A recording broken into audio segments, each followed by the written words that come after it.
Okay. Good. All right. This next guest, he was the quarterback for the Bruins from 2006 to 2008, and in nature of SC Week, was one of the architects of inarguably the greatest upset in the history of the UCLA-USC football rivalry. I've been trying to get this guest, or I've at least dreamt of interviewing this guy for close to 20 years now.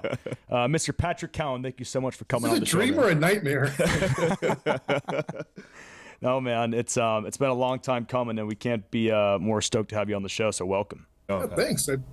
I'm stoked to hang out with you guys and appreciate you having me here. Yeah, absolutely. I mean, Pat, I don't have the luxury of being a football player, and we know you come around, pop in and out of Wasserman, and you're still involved with the program, and they get to catch up with you. I think the last time you and I got to kick it was me asking you for an autograph in 2008 at the spring game. So it's good. Cool. I was on my again. crutches. Yes, you were. Yeah, my ACL was torn and I couldn't walk, but my hand still works, so hopefully the autograph came out all right. So life still treating you well? I mean, how are things going? You still sitting here in LA? I live in the city of Long Beach. Okay. I call it Strong Beach because it sounds a little cooler. But I have a lot to be thankful for.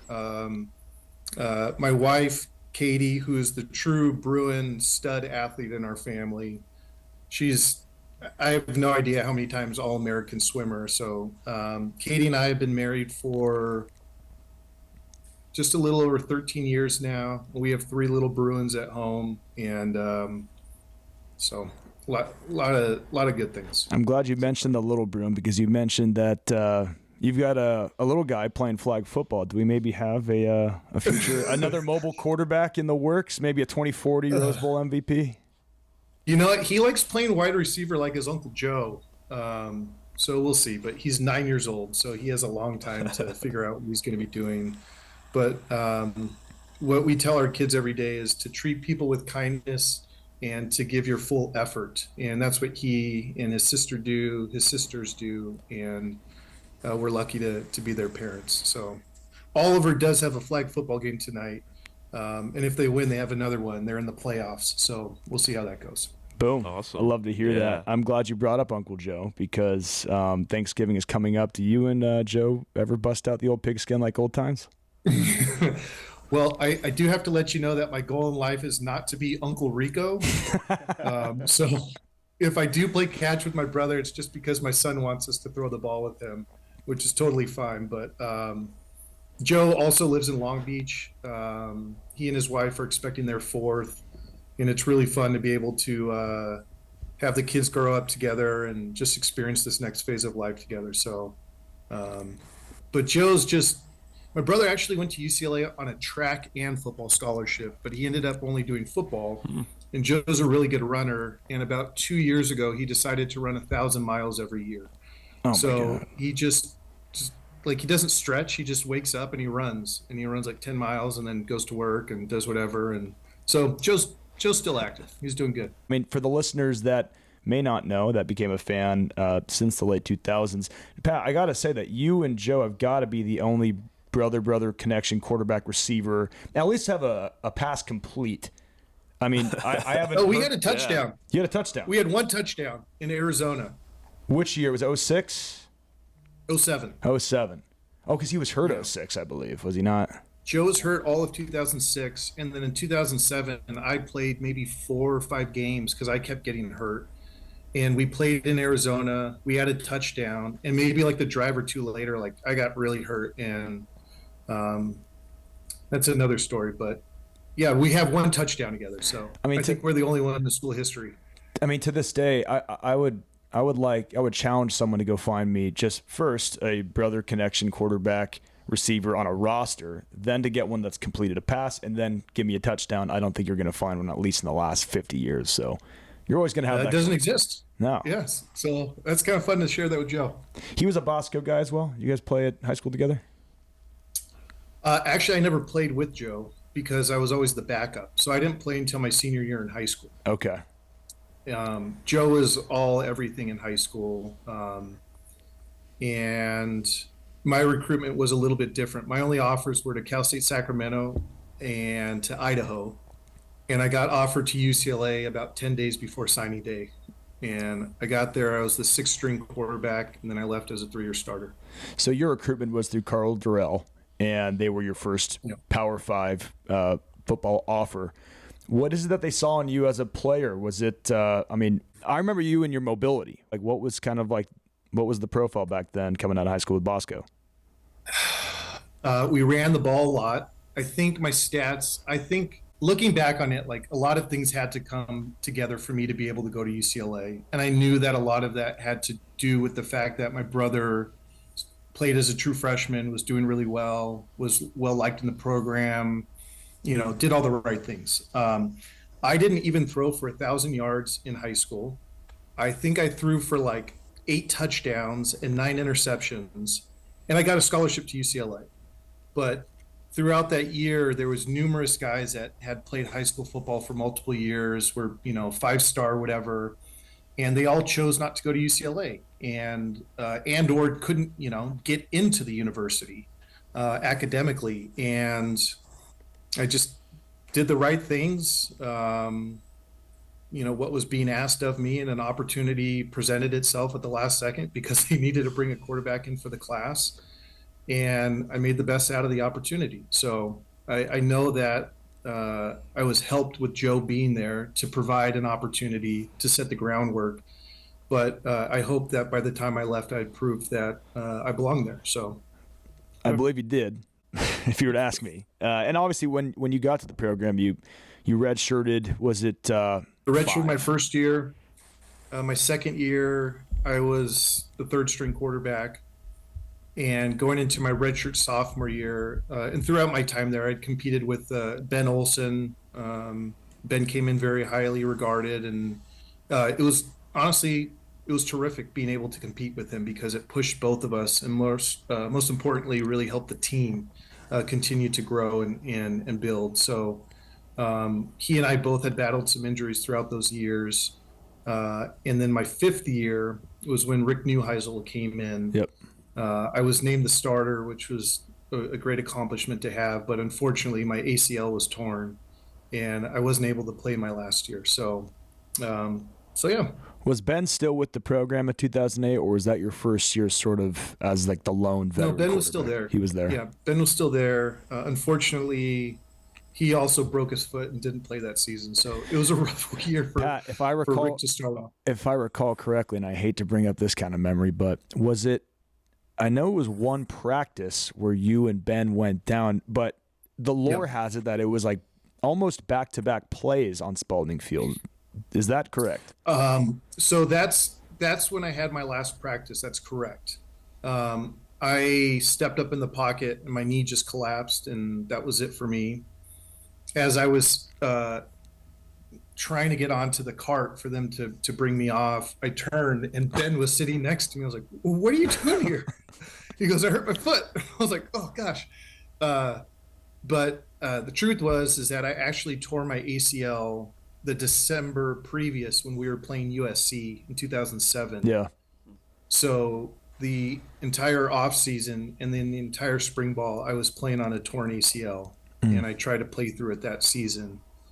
Unfortunately, I physically couldn't. So I did technically fall in that moment, but my knee was already bad leading up to that. I'm kind of glad you brought up the 2007 USC game. I know we didn't get the result that we wanted, but you know who I had the chance to actually grab a drink with and catch up with a couple months ago is Dominique Johnson, who you connected with. Yeah, DJ. One-handed grab, corner of the end zone, going to the peristyle. Man, you do know your memory. No, it's really, it's almost uncanny how much UCLA small details I know, but what can I say? Yeah, we had a good drive right before halftime, and DJ had an awesome catch in the corner of the end zone. So that brought it pretty close. I think at halftime we might have been down like 3 or something. Yeah. And we lost. Yeah. What are you going to do? So going back to 2006, building towards that, the 13-9 climax, tell us kind of how you got the keys to the offense and how you ultimately became the starter and what that was like finally being able to, look at yourself and say, hey, I'm the starting, like I am the quarterback of this offense. Yeah, I don't know if it was like the third or fourth game of the season. Ben hurt his knee, went in and we played Arizona at the Rose Bowl. So that's the first time I got to play, which was really fun. And our first drive that I played in went down. I threw a touchdown to Marcus Everett, and was like, oh my gosh, like this is happening.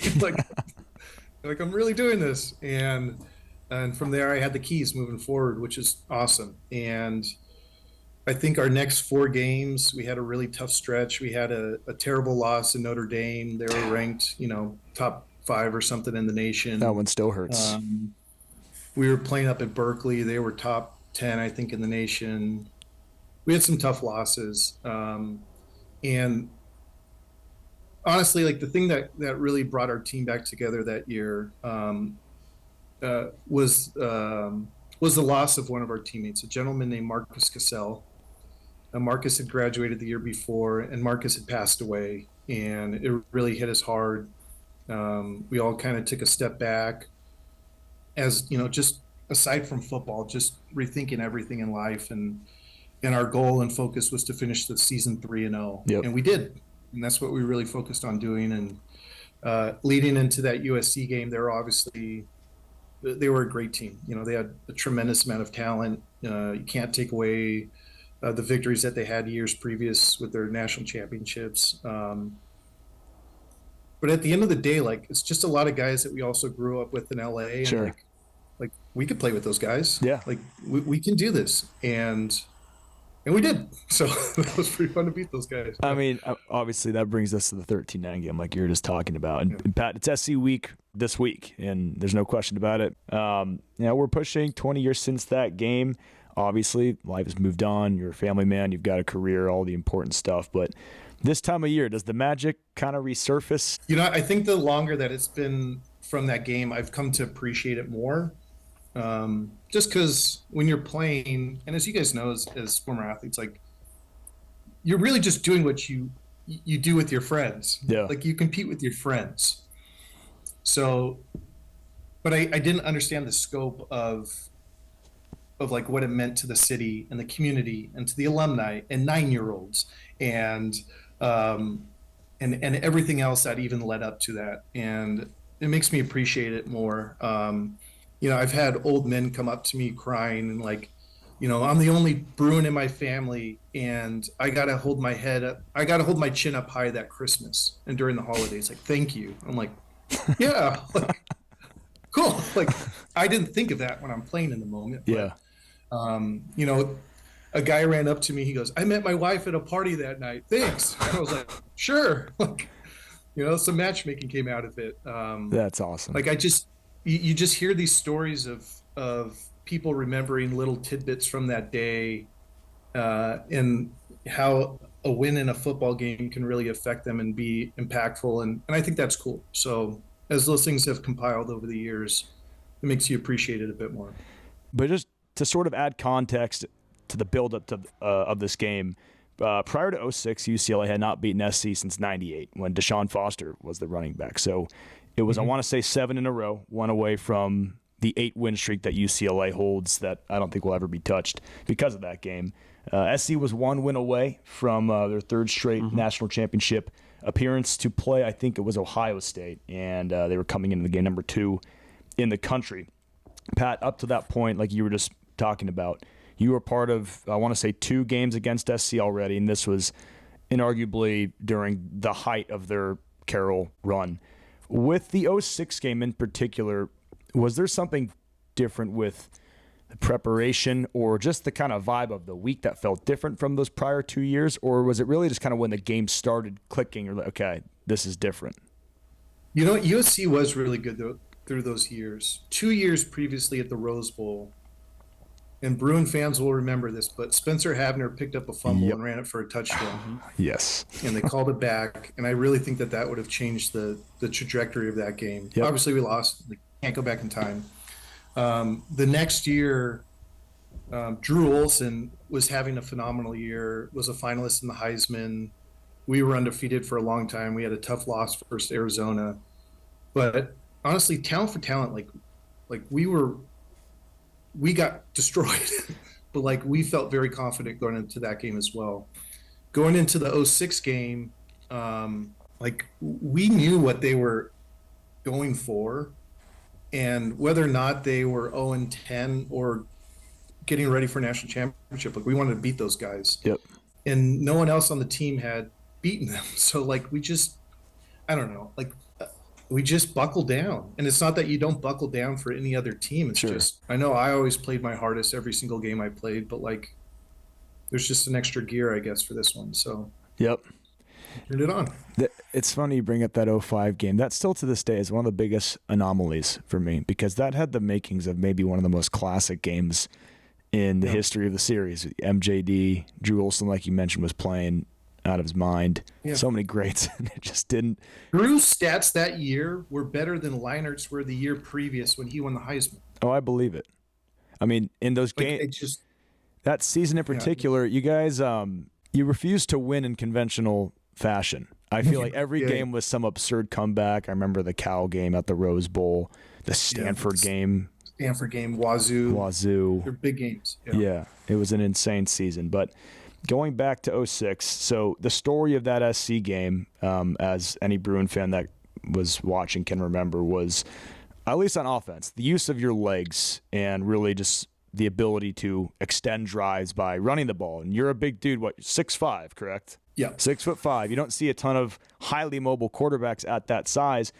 Was there something in the film leading up to that week or just your assessment of the defense going into the game where you thought, hey, I think there's going to be a way to exploit this D on the ground? Or is it just because you looked, from what I remember, your runs were pretty decisive. Like you would take it and run. It wasn't just kind of like a play falling apart.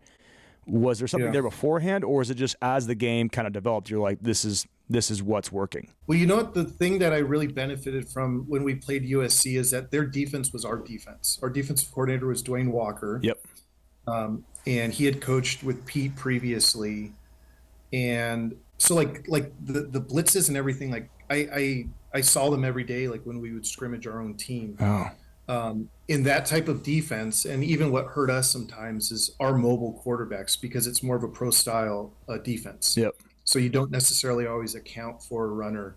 If you think about the struggles that SC did have during those periods, it was always against running quarterbacks. Prime example is Vince Young the year previously in the Rose Bowl. Yes. So even earlier that season when the Trojans played Notre Dame, which had a very similar offense to ours, I watched a lot of Brady Quinn, and Brady had some big runs in that game as well. Yep. So in our preparation, we knew that there would be avenues to do that if it became available. Dino Babers was our running back coach, and Dino then became the Syracuse head coach for years. I don't know where he's coaching now, but I remember him specifically talking to me about that, saying, like, be ready to run this week. Yeah. And a couple plays might have been, broken plays, but we knew that was an avenue that we could do. Later in the game, their defense shifted a bit more, and we threw the ball more. So, you take what's given to you, and but luckily running helped us and was instrumental in that win. So let's go. So you score the game's first touchdown. The Bruins take the lead. I believe it was the first quarter. Was there a specific moment in that first half? I know you mentioned like it's just another game and you're buckling in and you're always giving it your all against SC, but was there a specific play or moment in that first half, or maybe even going into the locker room, you're like, this might be different. Like we're hanging with these guys and they're beatable today. Was there a moment you can recall, or is it just kind of the way things turned out? No, it's just like I was kind of taught this like when I was younger. It's like, let me ask you a question. Who's the best quarterback out? I feel like you just kind of have to say Tom Brady. Yeah. Okay, Tom Brady. Who else? Who else is up there? Who are you thinking? Joe Montana. Right. Anybody, right? Name them. They've all thrown interceptions and they've all had bad plays. Mm-hmm. Yep. And whether or not you have a good play or a bad play, what do you want to do on the next play? Keep playing. You want to do something positive, right? Yep. Like you don't want to have another negative play. So that's kind of my thought process throughout the game. It's like we scored, great. Like we got to do it again. Yeah. We punted. Great, we still have to go score on the next play. And that's kind of how it was. And as the game kept going on and you get hit and you're like, oh, wait, like, let's go. Like, this is supposed to stop me and it's not. Like, sure. Yeah, let's go. Next play. And you had mentioned that these were guys that were all LA dudes, and especially back then because I think the regionality, is that a right word? Regionality of college football, we're kind of almost seeing a departure from that. But back in the day, I'm sure the vast majority of guys on your team as well as SC, these were all LA guys. Were there any on the other side of the ball that you had played with or that you knew personally? I mean, there's guys that I played throughout high school and just knew following high school football in the area. Actually, the guy that was the quarterback ahead of me in high school was the football manager for USC. So like I talked to him before the game, which was fun. And like, I would see him, but there weren't any guys from my high school playing on USC at that time, but guys that I knew growing up. And obviously more guys on our team had teammates on SC, and I don't know. So it's just, and at the time, there's no professional football either. So it was like, that was the game. Well, like, that was it. We talk all the time on this show about UCLA trying to get back to the days of the 2000s when we had like at least 75K sometimes for even like the lesser profile games. Yeah, I mean, the attendance for that game was 90,000. Yeah, 90,000 people. So was that just kind of the way things were back then, man? Or like, did you feel kind of the gravity of like, this is a massive game and you're playing in front of basically the same crowd size of the Texas game last year in the Rose Bowl? I mean, you're a college kid. What did that feel like? It's to be honest, like during the game, it just blurs out. Yeah. But you can see that there were less empty seats. But still, the Rose Bowl had great attendance. Like, if we had a smaller stadium like Stanford's, like it would be packed every game. Yeah. You're preaching to the choir on this one. Ginormous. It's huge. Like it's huge. And I'm biased, but like, and I've been to stadiums all across the country, but like, I really think the Rose Bowl is the most beautiful place to tailgate. Oh my God. And some people hate getting down there or not, but like, it's gorgeous. You're not on cement. You're not like in sweltering heat. You're not in the cold. It's just perfect throughout the year. And it was cool that there were so many people at the Rose Bowl that day to experience it. And I don't know. No, I fully agree with you. We'll be tailgating there this Saturday with the 7:30 kickoff, so we'll have plenty of time to get after it. Do you ever find yourself at the tailgates? Not to get too sidetracked, but have you been back? No, how often do you go to the Rose Bowl now? I go to a couple games. It's a little difficult with the younger kids. Yeah. Like certain times of the day, they can't sit in the seats that long. But I have a lot of family that have had season tickets to UCLA football for over 20 years now, since my brother's freshman year in college. Yeah. And they still go. They go more than my brother and I go, and I think that's really cool that they're still doing that. So we'll tailgate with them a few times. Awesome. So Pat, the second the second half comes around and things kind of tightened a bit defensively. Some field goals, trading. SC wasn't getting anything on the board. They force you guys into a 3rd and long, and you roll out. And to this day, man, I've never seen someone get up and jog off a bigger hit. And that aside, I don't think I've seen live a bigger hit in my entire time watching football. I'm asking on behalf of everyone that's always wanted to ask you this question. How did you get up and jog off that hit from Maluga? It's really funny, like in the business, like in my profession now, it's like I meet people all the time, and sometimes you have business meetings and people kind of look up and figure out who they're meeting with. And then probably after like 15, 20 minutes of like casualties and talking business, it's usually like, hey, can I ask you a question? And I go like, I was like, I know what question you're going to ask. You know what? I was just taught like, really like, my brother's a year older than I am, and I hung out with him and a lot of his friends growing up, and you kind of beat down on the little guy. Yeah. And I was the little guy. And it's like, get up. Like there's a difference between being hurt and being injured. And I was not injured. It hurt, but I had the ability to get up. I personally hate when guys like lay on the ground and then the game stops and then people come out. Yeah. And you need to do that if you need that. Yes. And that only happened to me once, and that was the last play I ever played. But I wasn't injured, so I can get up. So I got up. That's it.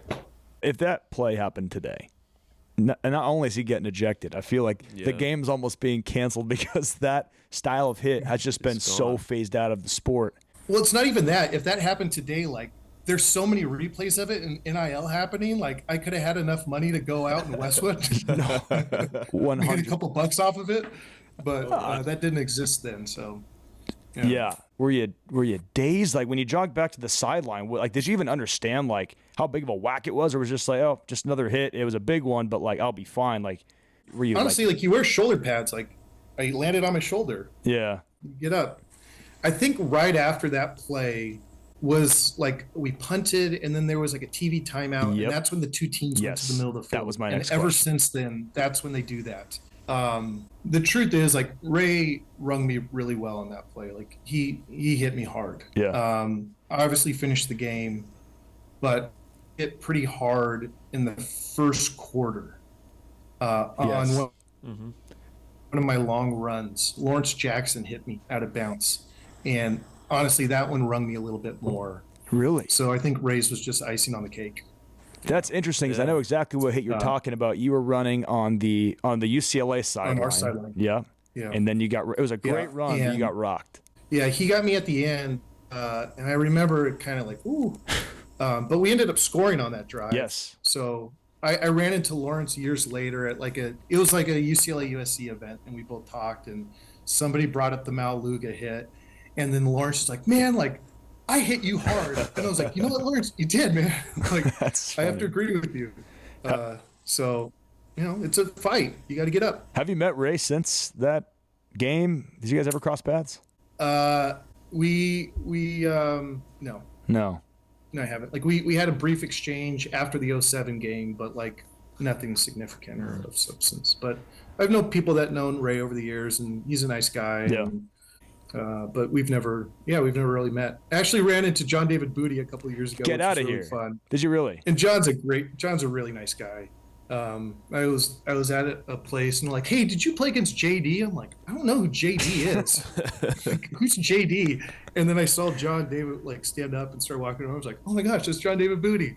And we went and had lunch together, and he's a really nice guy. Our wives by chance actually grew up together, so the world just gets smaller. I did not know that.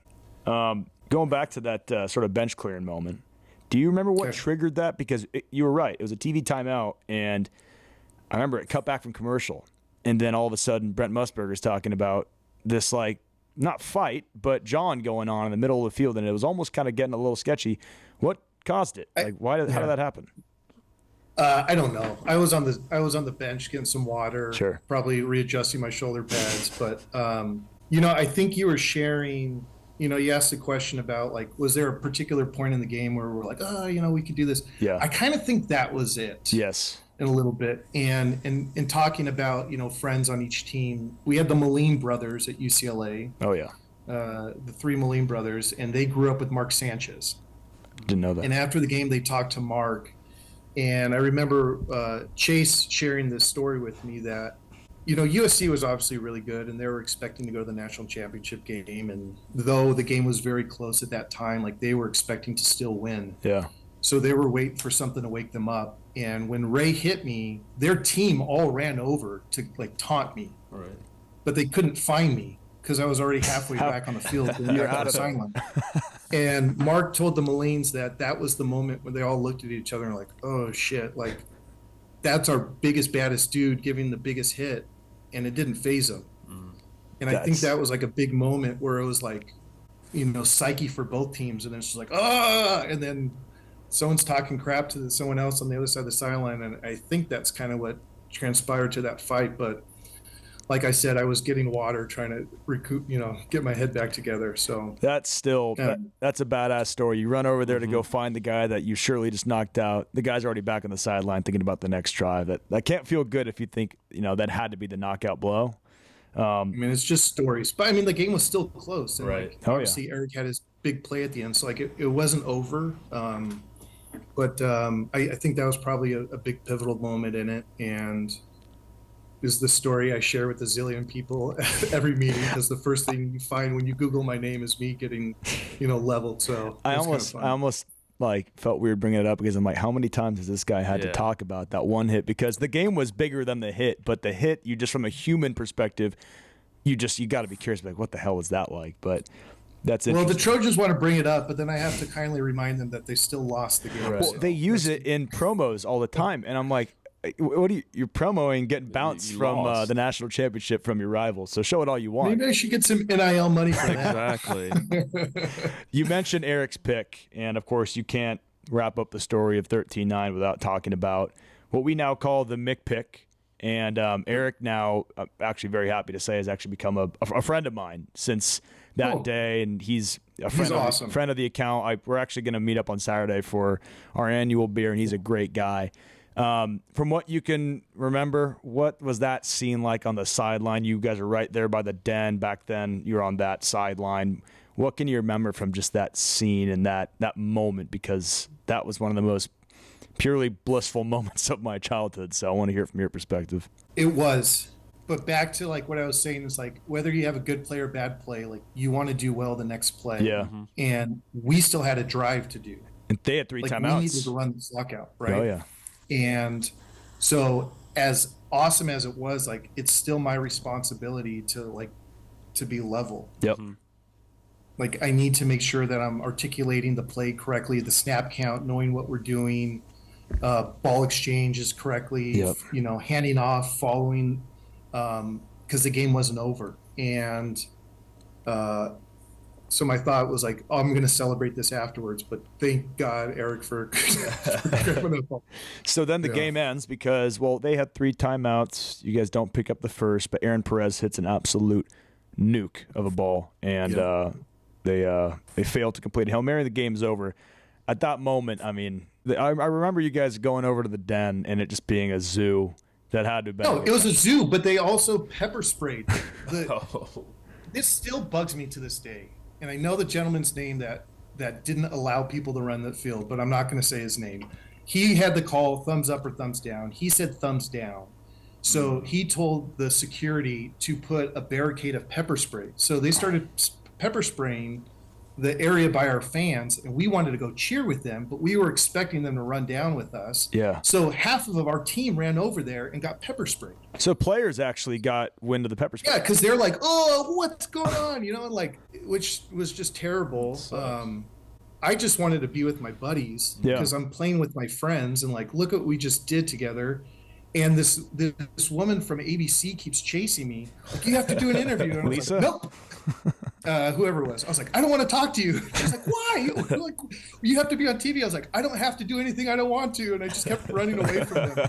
And they may have like stopped me eventually, but like I didn't care to be on TV. Like I just wanted to be with my friends. And and it was pretty surreal. It was really fun. What was the night like? So are you going straight to Westwood to celebrate that one, or are you just so beat up that you're like, I want to go to bed? Like, what was the remainder of that evening like?